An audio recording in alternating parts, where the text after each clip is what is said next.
ප්‍රශ්න අංක 45 සංස්ථාපිත සමාගම් වල වාසි වනුයේ මොනවාද? වැඩි ප්‍රාග්ධනයක් රැස් කරගත හැකි වීම. ඇත්තනේ සංස්ථාවේ සමාගම් වලට පුළුවන් තමන්ගේ කොටස් ව්‍යාපාරයේ කොටස් නිකුත් කරලා වැඩි ප්‍රාග්ධනයක් ලබා ගන්න පුළුවන්. එතකොට ඒ කියන පිළිතුර ගන්න පුළුවන්. නෛතික පුද්ගල භාවයක් හිමි වෙනවා. අනිවාර්යයෙන් මේ සංස්ථාපිත සමාගම් වලට නෛතික පුද්ගල භාවයක් හිමි වෙනවා. B කියන උත්තරය ගන්න පුළුවන්. අකණ්ඩ පැවැත්මක් තියෙනවා.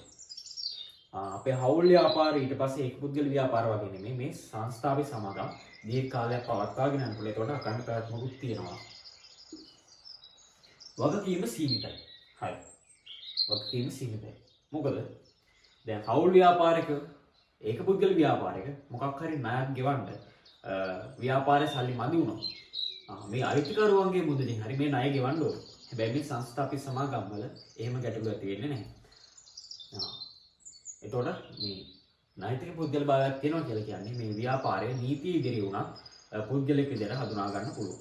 එතකොට වගකීම සීමිතයි කියන උත්තරය ගන්නත් පුළුවන්. D. වගකීම සීමිතයි.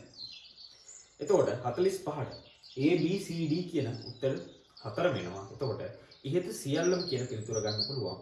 එතකොට 45 වෙනි ප්‍රශ්නෙට 3 වෙනි උත්තරය ගන්න පුළුවන්. ඉහත සියල්ලම